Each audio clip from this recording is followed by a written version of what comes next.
Jai friends, welcome to this segment of research and editorial analysis powered by Growthmont UPSC. I am ध्रुव जानी। मित्रों, आज के session में हम लोग स्टार स्टेटस नामक जो एक लेख है वह लेख की चर्चा करेंगे। वह लेख का जो निष्कर्ष है उसको भी देखेंगे और लेख में जो महत्वपूर्ण बातें की गई है उसका भी ध्यान रखेंगे।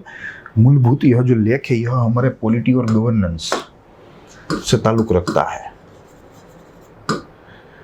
पॉलिटी एंड गवर्नेंस लेख में दरअसल इलेक्टोरल लॉज की बात हुई है और इलेक्शन कमीशन के स्थान की भी बात हुई है, इलेक्शन कमीशन की सत्ता की भी बात हुई है, यानी कि निर्वाचन आयोग या चुनाव आयोग आप कह सकते हो। तो यह संबंधित लेख है, इसको हम लोग एकदम व्यवस्थित देखेंगे। जैसे आपको पता है हम लोग यह 3 चरणों में देखेंगे। पहला जो चरण रहेगा वह लेख का पूरा निष्कर्ष रहेगा, दूसरा जो चरण है वह रहेगा लेख की महत्वपूर्ण बातें, और जो तीसरा चरण है वह हम लोग उसमें संशोधित जो तत्व होते हैं सामान्य अभ्यास के, जो हमारे परीक्षा की दृष्टि से, सनदी सेवा की परीक्षा की दृष्टि से महत्वपूर्ण है, उसकी भी बात करेंगे। तो शुरू करते हैं यह लेख की बात है। पहले तो यह लेख है जो आपको दृश्यमान है आपकी स्क्रीन पर। देखिए यह पूरा का पूरा लेख है। स्टार स्टेटस हेडिंग दिया हुआ है इसे, और इसमें मूलभूत रूप से चुनाव और चुनाव प्रक्रिया और चुनाव के जो कानून होते हैं उसके बारे में बात की गई है। मैं आपको बता दूं कि यह लेख का जो जन्म है वह जन्म दरअसल मध्य प्रदेश के पूर्व मुख्यमंत्री जो कमलनाथ है, वह कमलनाथ अभी जो मध्य प्रदेश में जो 3 तारीख को जो उपचुनाव हुए वह उपचुनाव में वे प्रचार कर रहे थे, चुनाव प्रचार कर रहे थे और वे अपने पक्ष के स्टार कैंपेनर थे। तो इसी दौरान पूर्व मुख्यमंत्री थे, उसने कुछ महिला उम्मीदवारों के साथ, उसके प्रतिस्पर्धी जो महिला उम्मीदवार है उसके साथ कोई अयोग्य वर्तन किया, और इसी की वजह से ECA ने एक हुक्म जो है जारी किया, यानी कि एक ऑर्डर दिया इलेक्शन कमीशन ऑफ इंडिया ने कि यह जो कमलनाथ है उसकी जो स्टार प्रचारक की जो पहचान है, उसका जो पद है वह उससे वापस ले लिया जा रहा है। तो उस बात से ही यह लेख का जन्म हुआ है। यह लेख ने पूरी जो कंट्रोवर्सी है उसको अपना आधार बनाया है। उसके साथ साथ कई सारी टेक्निकल बातें भी की है जो हमारे लिए थोड़ी महत्वपूर्ण है। तो देखेंगे आगे। और जैसे कि आपको पता ही है कि हम लोग 3 चरणों में बढ़ेंगे। तो पहला जो हमारा चरण है वह है लेख का निष्कर्ष, कि इसका जो तात्पर्य है यह लेख का वह क्या है। तो देखिए 3 नवंबर 2020 के दिन मध्य प्रदेश में जो उपचुनाव हुए उसके प्रचार कार्यक्रम में पूर्व मुख्यमंत्री कमलनाथ ने बीजेपी महिला उम्मीदवार के प्रति अप्रिय व्यवहार किया, यानी कि अपने जो प्रतिस्पर्धी थे उसके साथ अयोग्य अप्रिय व्यवहार किया, जिसकी वजह से कमलनाथ का जो स्टार कैंपेनर का जो पद था वह भारतीय चुनाव आयोग ने वापस ले लिया, यानी कि इलेक्शन कमीशन ऑफ इंडिया ने। क्योंकि इलेक्शन कमीशन ऑफ लगा कि it is a breach of morality, it is a breach of model code of conduct. तो इसी की वजह से ही चुनाव आयोग ने जो इसका पद था स्टार कैंपेनर का, यानी कि स्टार प्रचारक का, वह वापस लेने का हुक्म जारी कर दिया। दूसरा, यह लेख में कई सारे प्रश्नों के जवाब भी दिए गए हैं, जिसमें हम इन प्रश्नों को शामिल कर सकते हैं। जिसमें पहला प्रश्न है, क्या होता है स्टार कैंपेनर? क्या चुनाव प्रचार में स्टार कैंपेनर का पद विशेष होता है, विशेष अधिकार मिलते हैं? यह दूसरा प्रश्न है। और जो तीसरा है वह है, क्या चुनाव कानून यानी कि इलेक्शन लॉज स्टार कैंपेनर के ऊपर लागू होते हैं? This will be third question. Clear? तो एकदम हमारी जो शंकाएं होती है उसको समाधान करने वाला यह लेख है।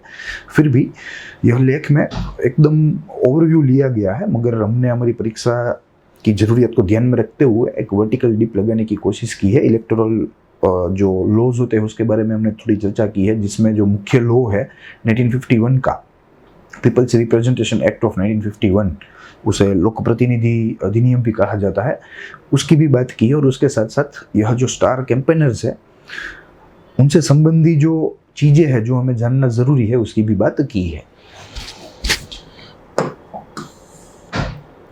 उसके बाद लेख में चुनाव आयोग की भूमिका की भी चर्चा हुई है कि भाई चुनाव जो होते हैं संसद के या राज्य विधानमंडलों के, उसमें जो चुनाव आयोग है उसकी क्या भूमिका रहेगी, इसकी बात भी झमकिया की गई है। पूरा लेख जो है वह ज्ञानवर्धक है। यानी कि एकदम इंफॉर्मेटिव है, एकदम जो है ज्ञान से भरा पड़ा है। अब आगे हमारा जो दूसरा चरण है जिसमें हम लोग लेख की जो महत्वपूर्ण बातें हैं वह करेंगे, यानी कि कंटेंट ऑफ लेख की चर्चा करेंगे। तो वन बाय वन जो इम्पोर्टेंट पॉइंट्स है मैंने आपके लिए यहाँ एकदम सॉर्ट आउट कर दिए है। और दूसरी बात, यह जो भाषा है, यह भाषा में भी जो है 19-20 का जो आपको चेंज दिख सकता है, क्योंकि इधर प्रेजेंट की गई जो भाषा है वह भाषा आपके लिए एकदम उचित है, तो इसी तरह से मैंने आपको प्रेजेंट करने का प्रयास किया है। देखिए, सुप्रीम कोर्ट ने जब इलेक्शन कमीशन ऑफ इंडिया के हुक्म पर रोक लगाई पूर्व मुख्यमंत्री कमलनाथ का स्टार कैंपेन वापस लेने के लिए, जब विवादास्पद वर्तन किया कमलनाथ ने और इलेक्शन कमीशन ऑफ इंडिया को लगा कि नहीं भाई, यह बात जो है वह टॉलरेट नहीं हो सकती, यह बात हम सह नहीं सकते, और उम्मीदवार विशेष ने यानी कि कमलनाथ ने किसी भी कानून या किसी भी नियम का भंग किया है तो उसको उसकी जो सजा है वह मिलनी चाहिए। तो इसके तहत इलेक्शन कमीशन ने एक ऑर्डर जारी किया कि भाई यह कमलनाथ है, उसके जो स्टार प्रचारक का जो टैग है वह उनसे वापस ले लिया जाए। तो इसी बीच जो सुप्रीम कोर्ट थी, वह सुप्रीम कोर्ट ने रोक लगा दी इलेक्शन कमीशन के इस ऑर्डर पर, इस हुक्म पर, और जो वापस लेने की जो बात थी स्टार कैंपेनरशिप कमलनाथ से, वो भी जो है उसको भी रुकवा दिया। क्लियर? तो यहाँ से जो है पूरा लेख उसने अपना जो बेस है वह बनाया है। और ऐसा होने से एक हमारे सामने दूसरा मुद्दा भी जो है प्रकट होता है, और यह मुद्दा ये है कि अगर आपको निष्पक्ष और मुक्त चुनाव करवाने हैं तो इलेक्शन कमीशन ऑफ इंडिया जो है उसको सत्ताएं दी जानी चाहिए, अपनी मर्जी से वे फैसला कर सकती है, उसको फर्दर डिस्क्रिशन मिलना चाहिए, उन लोगों की जो ऑटोनॉमी है उसमें इजाफा होना चाहिए। Without that free and fair elections are actually not possible for any of the institution. Election commission तो ठीक है, मगर दुनिया की किसी भी संस्था के लिए अगर आप उसको सत्ता ना दे और उसके ऊपर जो है जिम्मेदारी बढ़ाई जाए तो that will be not fair. तो इस तरह के मुद्दों की इस लेख में पूरी चर्चा जो है वह जम के की गई है। उसके बाद 30 अक्टूबर 2020 में इलेक्शन कमीशन ऑफ इंडिया ने हुक्म जारी किया कमलनाथ के स्टार कैंपेनर के पद को वापस लेने के लिए, जिसके ऊपर सुप्रीम कोर्ट ने रोक लगा दी। उसके बाद यहाँ एक लोक प्रतिनिधि अधिनियम जो है उसके एक अनुच्छेद की, उसके एक सेक्शन की बात हुई है, जिसमें उम्मीदवारों का जो चुनावी खर्च होता है वह खर्च जो है वह दिखाने की बात जिस सेक्शन में हुई है, इसका जिक्र लेखक ने अपने लेख में किया है। Section 77 of representation of peoples act which is shortly known as RPA 1951। देखिए, दो महत्वपूर्ण कानून है, RPA 1950 and another one RPA 1951। Clear? तो यहाँ जो बात हो रही है यह 1951 की हो रही है। दोनों ही महत्वपूर्ण है हमारे जो है संवैधानिक ढांचे के लिए, भारत में जो गवर्निंग सिस्टम आज एस्टेब्लिश हुई है उसके लिए यह दोनों जो है वे बहुत ही महत्वपूर्ण है, मगर उनमें से आज 51 की बात जो है यहाँ हो रही है। उम्मीदवार के चुनावी खर्च से संबंधित है यह जो धारा है या सेक्शन आप कह लीजिए। यह प्रावधान अनुसार राजकीय पक्ष अपने नेताओं को चुनकर स्टार कैंपेनर की सूची चुनाव आयुक्त को दे सकते हैं। देखिए, according to section 77 of RPA 1951 itself, it is mentioned that political parties are free to select good leaders within them and make a list of so, and they can send it to election commission. Clear that these selected people are our star campaigner. और दूसरी बात, ऐसा करने का जो कारण है वो भी थोड़ा महत्वपूर्ण है। अगर कोई नेता जो है वह स्टार कैंपेनर हो जाए तो उसको विशेषाधिकार मिलते हैं अन्य उम्मीदवारों से, खर्च में जो है विशेषाधिकार मिलता है, और ट्रैवलिंग में विशेषाधिकार मिलता है, और अन्य कई सारी चीज़ों पर उसको जो है प्रिविलेजेस मिलते हैं, यानी कि विशेषाधिकार मिलते हैं।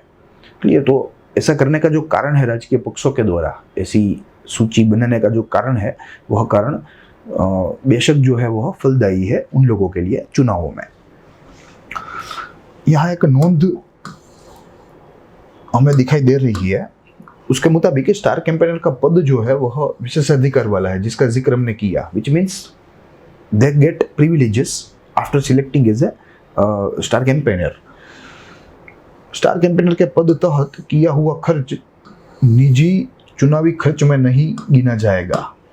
यस, अदरवाइज क्या होता है कि इलेक्शन कमीशन की गाइडलाइंस के तहत किसी भी उम्मीदवार विशेष को एक जो है एक माप दिया जाता है, एक सीमा दी जाती है कि उसके अंदर ही उसको अपना चुनाव का जो खर्च है वह करना है।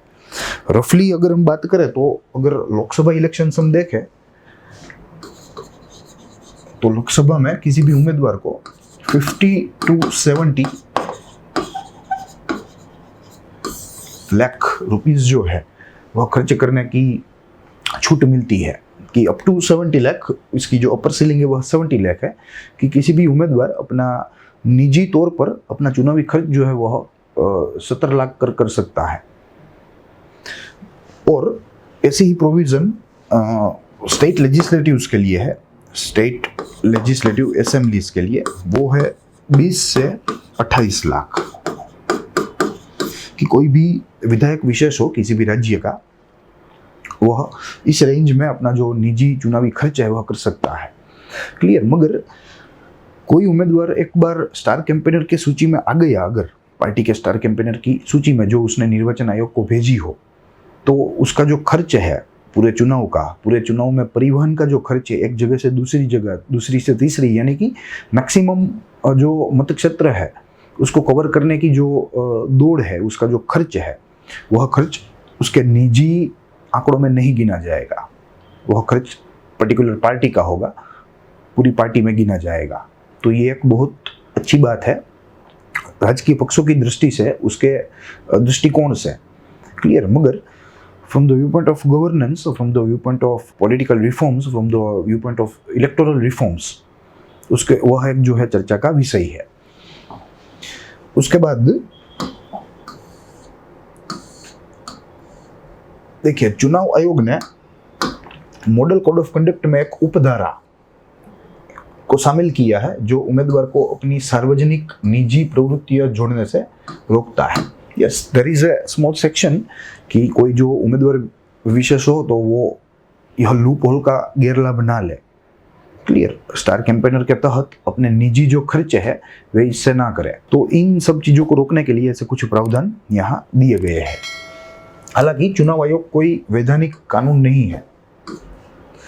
देखिए, यहाँ जो चुनाव आयोग है वह एक संवैधानिक ढांचा है, संवैधानिक, और इसे कॉन्स्टिट्यूशनल भी हम कह सकते हैं। मगर इसका जो प्रिंसिपल एनफोर्समेंट टूल है यह आयोग का, वह टूल जिसे हम मॉडल कोड ऑफ कंडक्ट के नाम से उसे जानते हैं, शॉर्टली एमसीसी हम कहते हैं, यह वैधानिक नहीं है, नॉट स्टैट्यूटरी,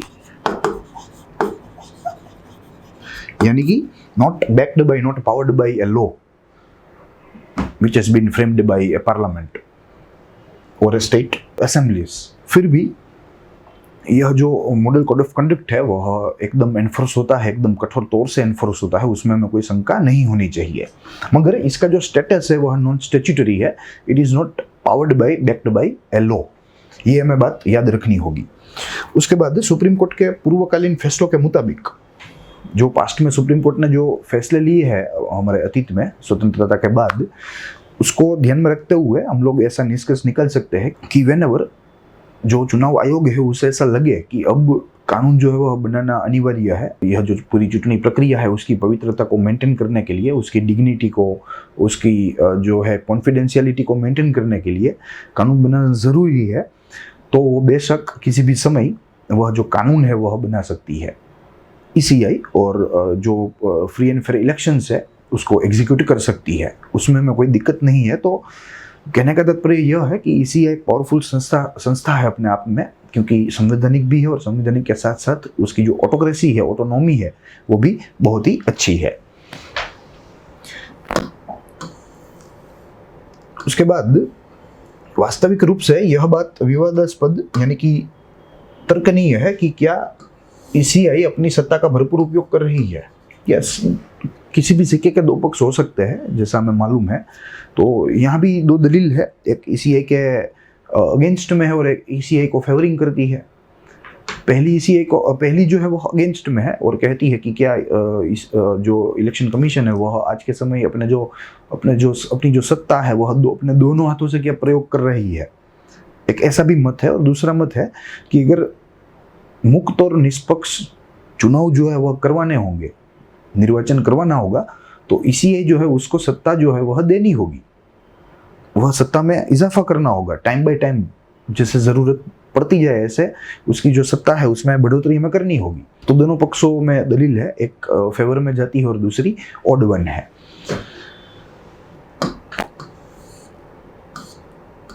देखिए, यहाँ तक लेखक का कंटेंट था जिसका जिक्र हमने किया। लेखक ने कई सारी बातें की, आरपीए की बात की, आरपीए 1951 की, उसके सेक्शन 77 की बात की, जो कि इलेक्शन एक्सपेंसेस के साथ जो है रिलेट करता है। उसके पहले जो है पूरी कंट्रोवर्सी की बात की, कमलनाथ की भी कैसे अयोग्य वर्तन किया यह मुख्य प्रधान ने।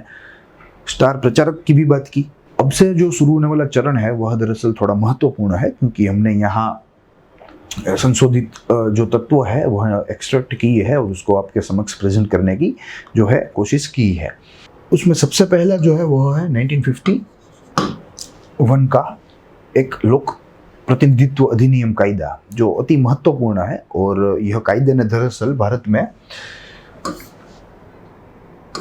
पॉलिटी,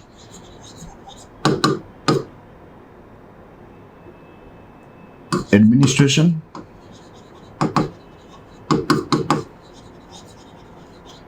और जुडिशरी को पॉलिश किया, उसको अच्छा बनाया। उसमें जो फेरफार जरूरी थे, जो रिफॉर्म जरूरी थे, वे लाए। तो बहुत ही महत्वपूर्ण कायदा है। अगर हम कायदे में आगे देखें तो उसके महत्वपूर्ण प्रावधान भी हमें देखने हैं। पहले तो मैं आपको बता दूं कि यह जो कायदा है यह दरअसल the then law minister Ambedkar साहब के द्वारा संसद के पटल पर रखा गया था। It was introduced by doctor Baba Saheb Ambedkar in the year 1950 prior to the first general elections of India, यानी कि 1951-52 के जो चुनाव हुए, पहले सामान्य चुनाव, उसके पहले ही यह जो कानून है यह संसद के पटल पर अम्बेडकर के द्वारा रखा गया था। दूसरी बात, यह कानून जो है जिसका जिक्र हमने किया कि भारत की जो एडमिनिस्ट्रेटिव जो शाखा है, जुडिशियल शाखा है, उसको मजबूत करने का काम जो है वो यह कानून ने किया है। क्लियर? तो कुल मिलाकर हमारे लिए बहुत ही महत्वपूर्ण है। अगर प्रावधान की बात करें तो कई सारे प्रावधान है और पूरे कायदे के जो प्रावधान देखे पूरे कानून के, तो हम लोग उसको 20 या 21 हेडिंग के नीचे इसको समाहित कर सकते हैं। 20 या 22 हेडिंग्स के नीचे, 20 या 22 हेडिंग्स के नीचे हम लोग इसे समाहित कर सकते हैं।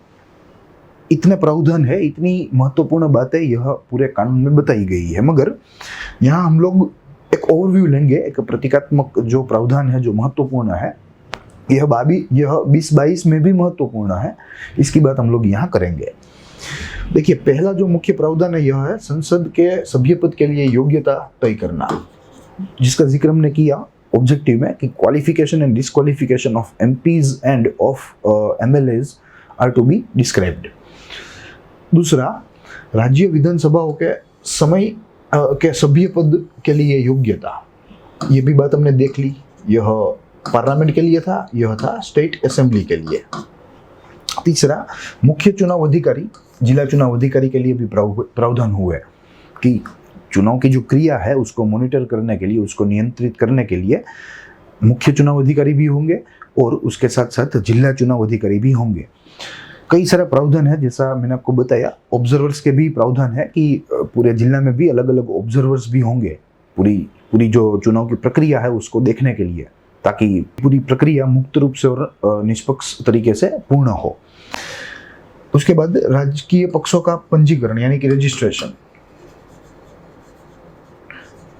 आज के समय जो हम लोग देख रहे हैं कि किसी भी राजकीय पक्ष को अपने चुनाव आयोग के पास रजिस्ट्रेशन करवाना अनिवार्य है, तभी तो उसको मान्यता जो है वह प्रदान होगी।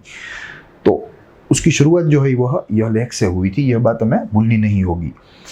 चुनाव का समय पत्रक, टाइम टेबल।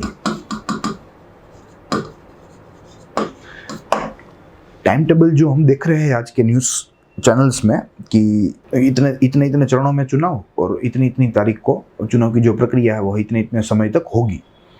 क्लियर, यह एक बहुत ही बेसिक पत्रक है।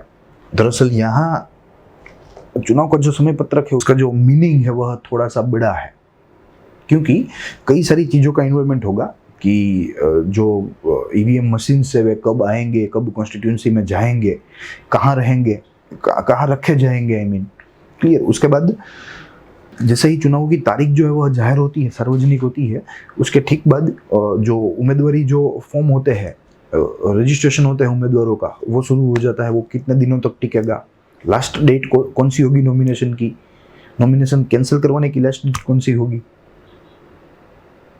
क्लियर। तो रिजल्ट जो है वह कौन से दिन प्रदर्शित होगा, तब तक ईवीएम जो है वे कहाँ रखेंगे, क्लियर। तो यह पूरा समय पत्रक है। तो एकदम डिटेल्ड नोटिफिकेशन जारी होता है एवरी ईयर इलेक्शन कमीशन के द्वारा चुनाव के समय।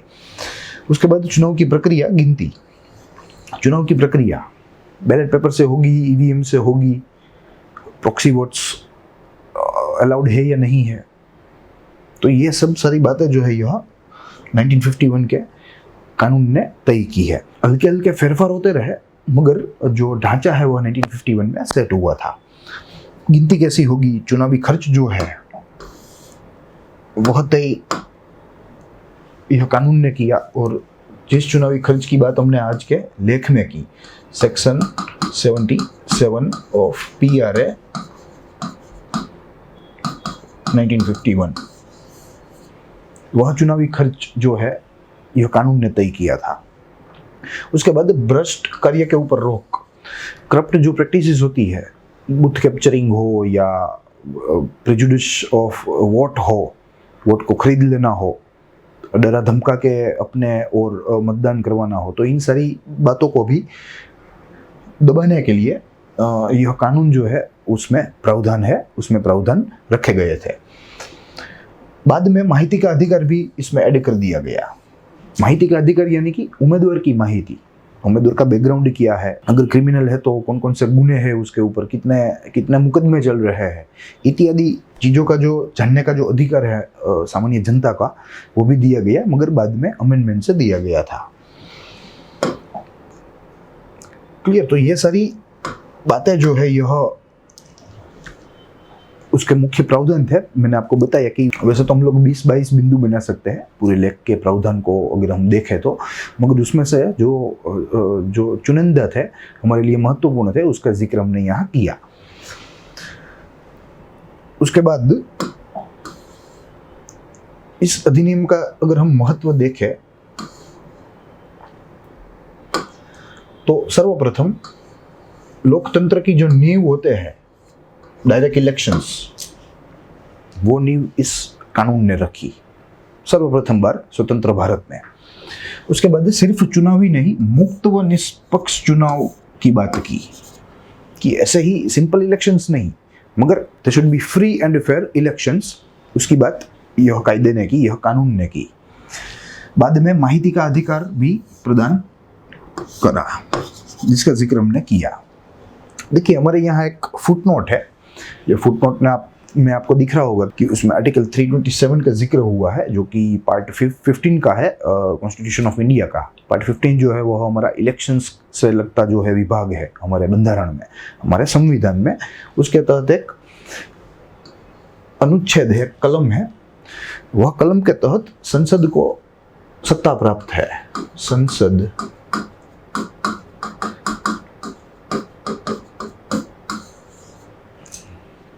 ऐसी सत्ता प्राप्त है कि संसद कभी भी अगर उसे जरूरत लगे कभी भी, तो वो कायदा जो है वह बना सकता है कुछ मुद्दों पर।